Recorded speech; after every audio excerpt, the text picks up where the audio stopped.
Hey, beautiful soul. Welcome to Soulful Saturdays with Saylor.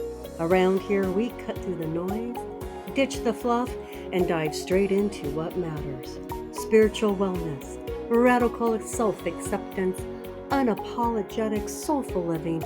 Each week, I'll bring you the truth with a side of sass, reflections that wake you up, and reminders that you are glorious. So, whether you got your journal, your coffee, or that wild, messy bun, you are exactly where you are meant to be. Hello, soulful family. Cindy here. So let's be real for a second. You ever catch yourself in the mirror and instead of seeing your sparkle, your fire, your magic, you see a scroll of flaws? Like some never ending ticker tape running across your forehead. Too short, too loud, too quiet, too wrinkled, too saggy, too whatever. Sound familiar? Yeah, I thought so. And let's be real, that feeling, it's heavy. It's like lugging around an invisible backpack full of shoulds. I should look better. I should do better. I should be more than this and less that. Ugh! Seriously, it's exhausting. And it can suck the joy right out of your day before even finish brushing your teeth. Now listen, I gotta laugh about this because otherwise I would just cry into my coffee. Have you ever gone into one of those dressing rooms with the fluorescent lights? I swear, those lights were designed by the devil himself. They don't just show you the clothes. Nope. No, no, no. They magnify every dimple, every wrinkle, every piece of lint on your sweater. And suddenly you're like, who is the person and when did she sneak into my body? I'm convinced those lights are a psychological experiment. Forget therapy. Just send me to the fitting room at Target and I'll face all of my childhood wounds all in 5 minutes flat. And here's the good news. Today, we are flipping the script. That's right. Today is not about chasing perfect. It's not about sucking it in, smoothing it out, or pretending to be something shiny. Nope. Today is all about the messy, quirky, fabulous you. The real you. The one with the laugh that snorts, the hair that won't stay flat, the big ideas, the awkward stories, and the heart that's been through some things and is just still showing up and beating strong. So buckle up, my friend, because in this episode, we're not here to be perfect. We're here to be real. We're here to celebrate the beauty of being unapologetically, gloriously you. All right, so let's talk about this for real. Why do we do this to ourselves? Why do we look in the mirror and zoom straight in on what's wrong instead of what's right? It's like we've been trained, um, our brains to be professional critics. We don't even need outside haters. We've got a full time one living rent free in our own heads. And it shows up everywhere, doesn't it? Not just in the mirror, at work. You nail 9 things, but your brain will laser focus on the one typo in the email. In friendships, you replay that one awkward thing you said at dinner instead of remembering the laughter. At home, you're juggling 1,000 things, and instead of celebrating what got done, You're already beating yourself up about what didn't. That's the sneaky little game of self criticism. It's a voice that tells us that we're never quite enough, never pretty enough, smart enough, young enough, accomplished enough. And you know what? It's exhausting, like soul tired, exhausting, because you can't win that game. The finish line just keeps getting moved. So let me call this out. I have to call this out, and I'm going to do it with some sass, some good old Saylor sass. Perfection is a scam. Yep, I said it. It's like trying to win Monopoly with a deck of Uno cards. You're not even playing the same game.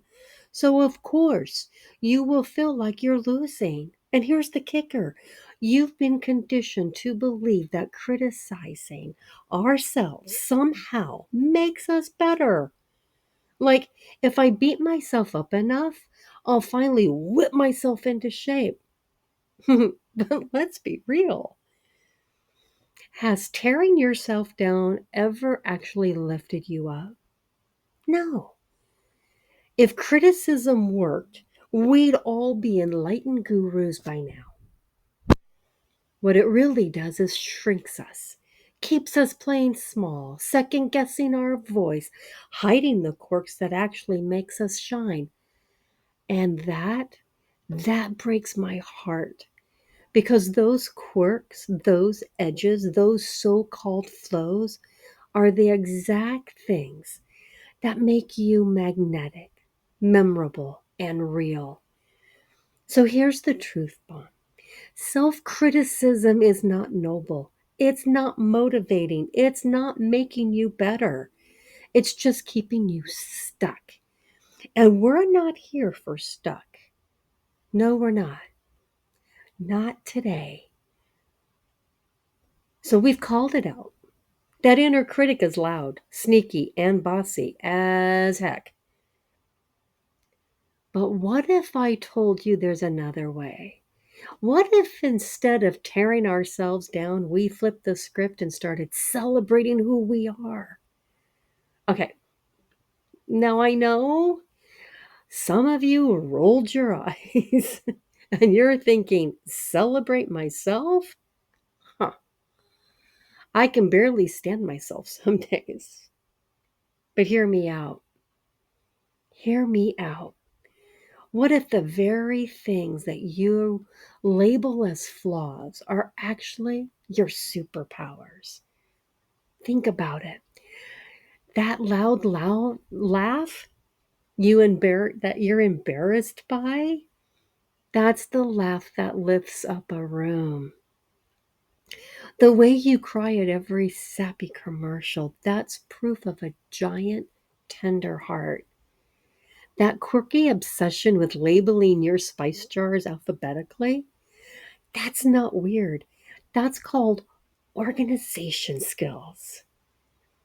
We've been taught that we need to sand down our edges, be more polished, more put together, more Instagram ready. But let's look around for just a second. What do we actually love in other people? Is it their perfection? Nope. It's their realness, it's their quirks, it's their little offbeat ways that make them unforgettable.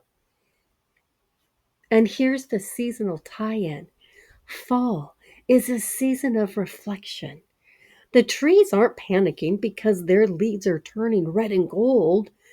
They're not out there screaming, oh no, people will see me changing. No, absolutely not. You know what? They're showing off, right?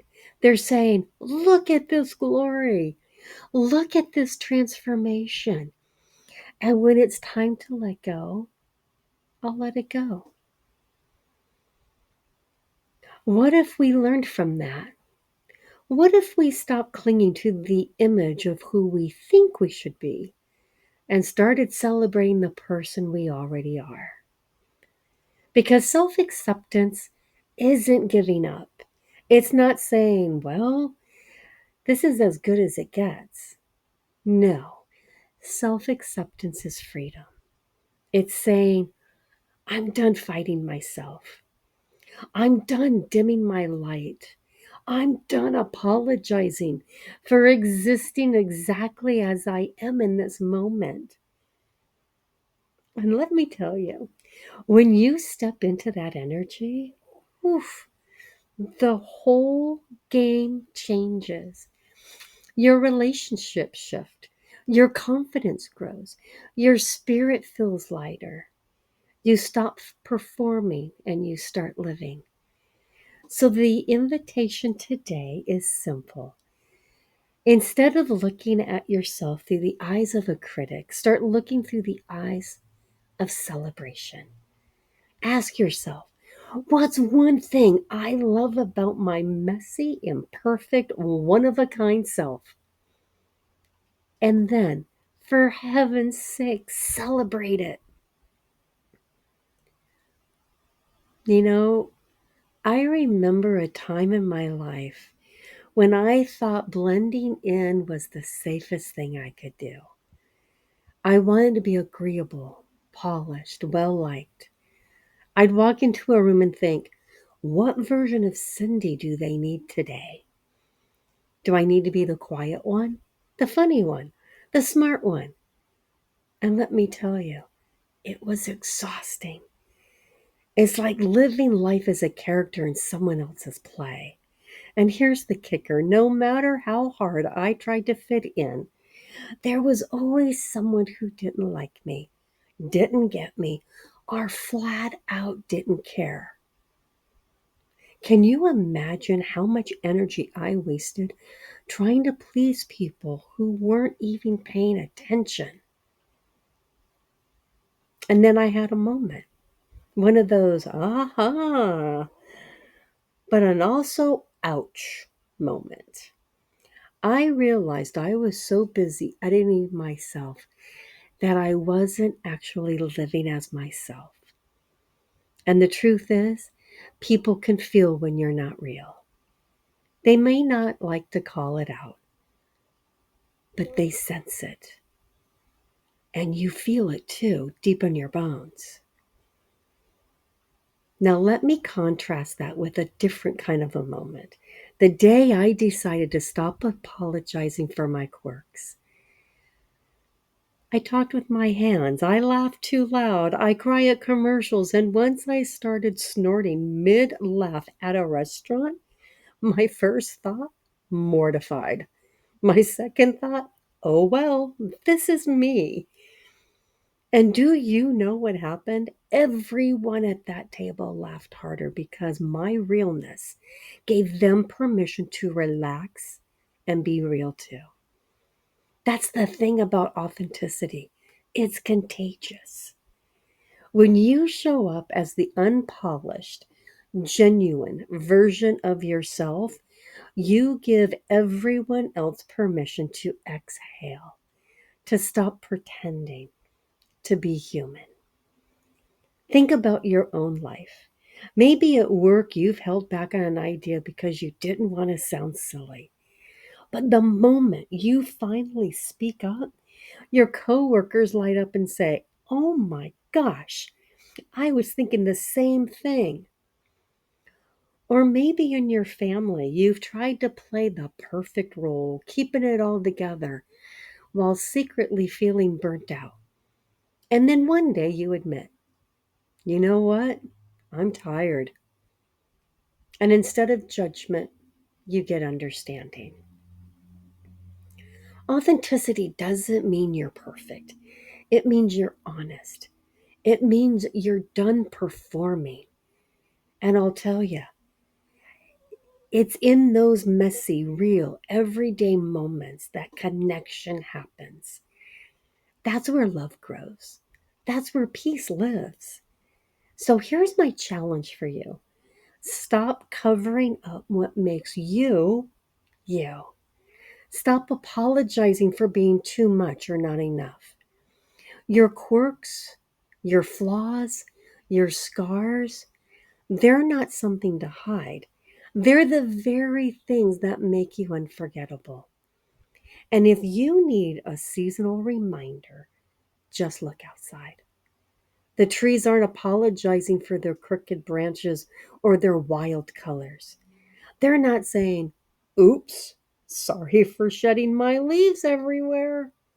No, they're standing tall, rooted, unapologetically themselves. So why can't we do the same? Own our quirks, honor our edges, celebrate the whole beautiful, messy, glorious package that is us. Because when we do, we don't just change our own lives, we change the energy of every room we walk into. So here's the beautiful thing: the moment you stop hustling to be someone else and start owning your truth, the whole game changes. And I don't mean in some magical unicorns and rainbow kind of a way. I mean in a real everyday life. When you accept yourself, you stop walking into a room worrying about who's judging you because you already know your worth. You stop rehearsing conversations in your head because you trust that your voice matters. You stop scrolling on social media comparing your behind the scenes to someone else's highlight reel because you finally get that their lane isn't your lane and your journey is yours to own. And here's the kicker: the relationships in your life shift too. Suddenly, you are attracting people who love you for the real you, not the curated version. Friendships get deeper. Family feels lighter. Even those awkward workplace interactions, they get easier because you're not overthinking every word you've ever just about showing up, because you are showing up. You're going to start to feel free, like really free. The mental weight lifts. You don't have to perform anymore. You don't have to live on eggshells. You can exhale. And that exhale, whew, that's the sound of peace. And let's not forget, self acceptance is magnetic. When you stand in your truth, quirks and all, people lean in. They're drawn to you because deep down, everyone's craving permission to be real too. You become a walking invitation for authenticity.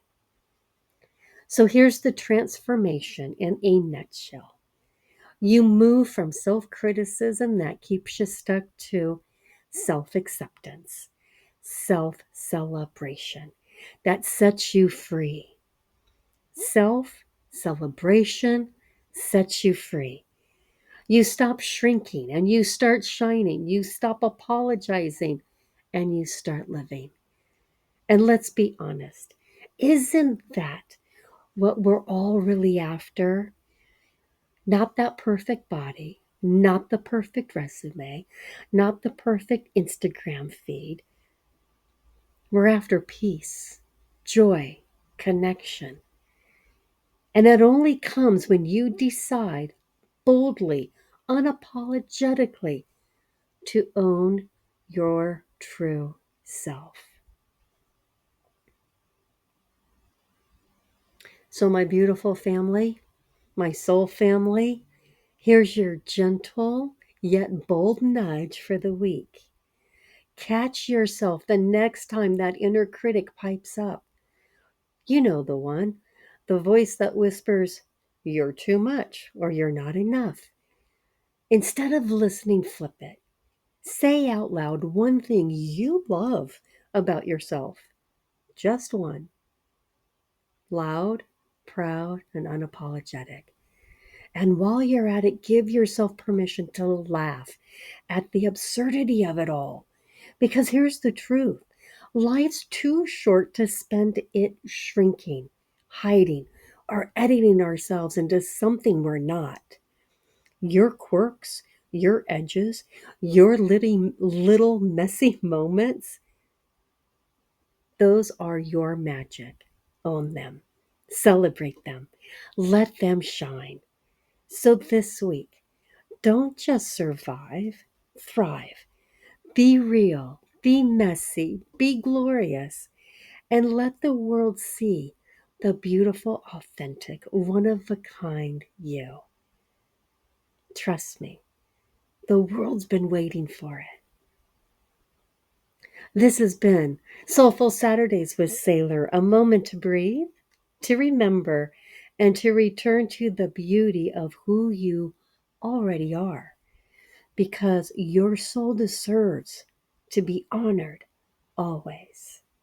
Remember, you matter. Stay soulful with Saylor. Thank you for sharing this Soulful Saturday with me. As you move through your week, carry this truth in your heart. You are worthy, you are radiant, and your presence matters. And never forget, stay soulful, stay sassy, stay you. I'll see you next Saturday, beautiful soul. Same time, same vibe, same glorious energy.